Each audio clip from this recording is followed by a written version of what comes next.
cool with everything being made in America, American supply chains, so many cool things. Is that one of the things that kind of brought you to the brand and made you kind of admire it and want to be a part of it?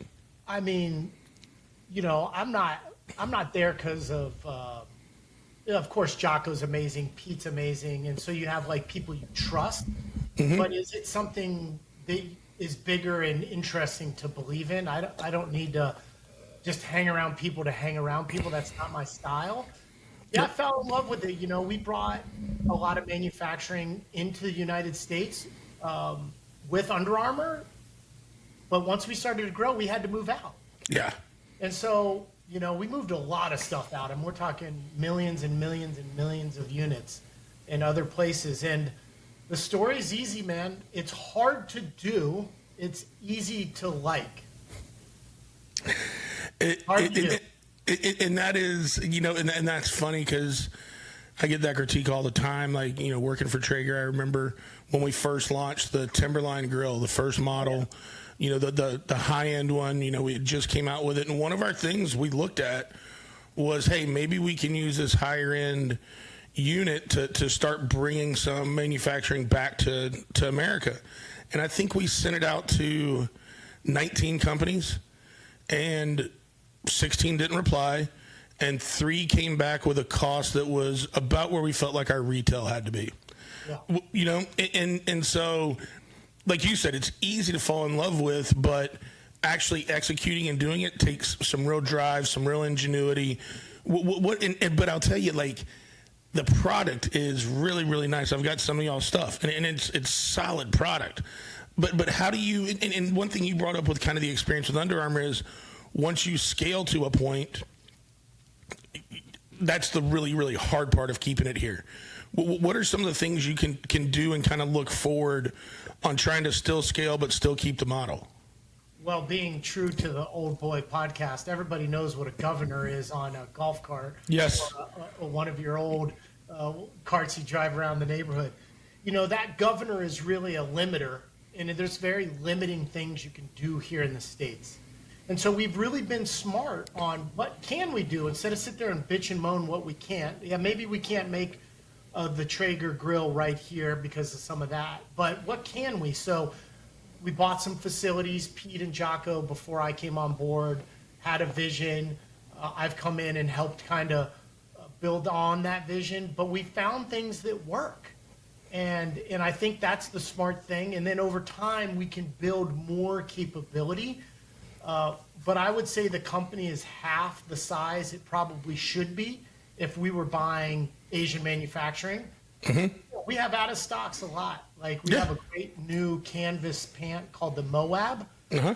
It's out of stock every 3 weeks because we can't make enough. It's just hard. So yeah, you hit the nail on the head. It's really difficult, and the price is tough. Yeah, and the other thing there, that I love about the story is, you guys were taking, old factories, old machinery, and repurposing, giving it a new life. I feel like one of the places where we get in our way as Americans is we live in a fucking disposable world. Like we don't think about retooling shit. We don't think about reusing stuff. We literally just, okay, it's not working anymore. Fucking throw it away. Go buy another one. You know what I mean? That's also a lot because we're buying shit offshore, and it's made not as well as it is made here, and because of the price point, we do look at it as disposable.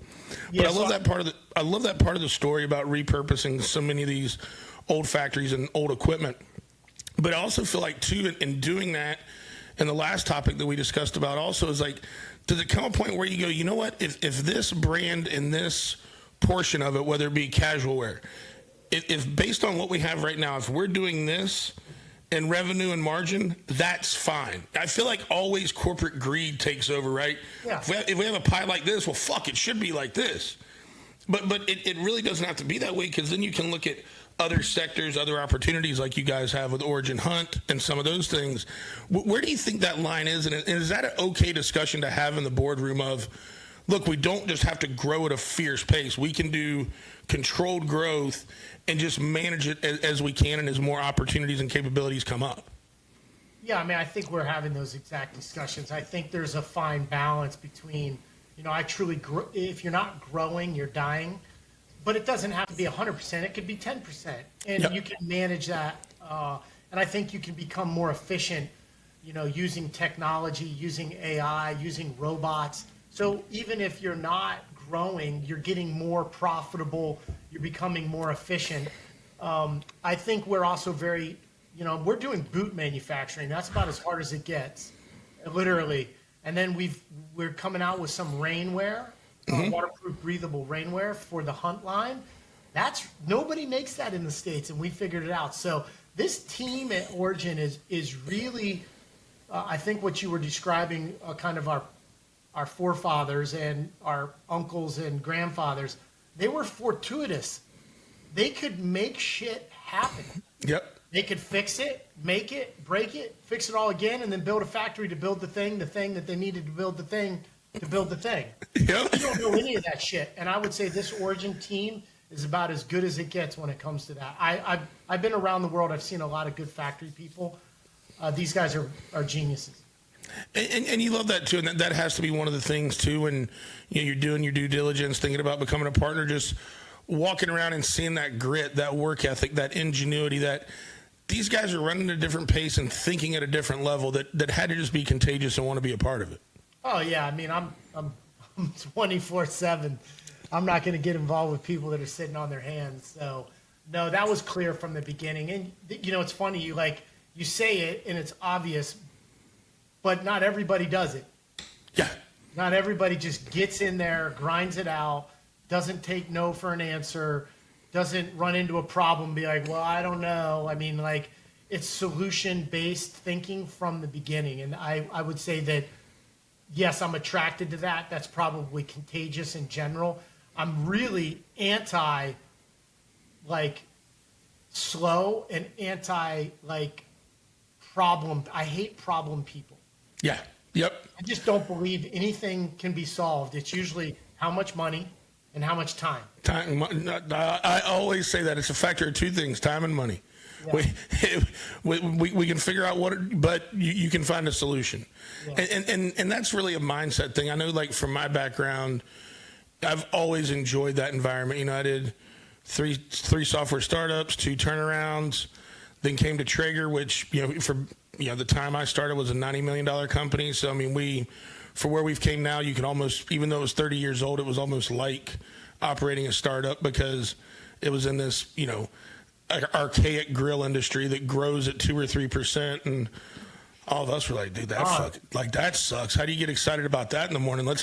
Hey guys, let's go kick some ass and grow $2 million next year, above line. Fuck that. How do we make some noise? How do we disrupt this stagnant ass market? And so obviously I love that high speed, fast energy. I always told people that worked for me, when you're in that environment, I like to empower people to make decisions. And I could always say, and I remember this was when I was at Publix early in my career before I was in software, I would get brought into a facility and I'd get 18 months to kind of turn it around and fix it. And so during that first 6 months where I was doing every job, you're not there 24/7. So second shift, something would come up and I'm like, fuck, dude, been there 12 hours trying to get a couple hours sleep. I don't need you calling me for every decision. So at that point I kind of said, look, if you can tell me how this decision was in your best interest, my best interest, and the company's best interest, I'll fucking defend you to management any day. But you have to empower people like that to run it at high speed. If you feel like you have to control everything, that's going to throttle the ingenuity and the speed. And I think the empowerment comes with a shared vision and a common goal. Yeah. So when you share those things, empowerment's easy.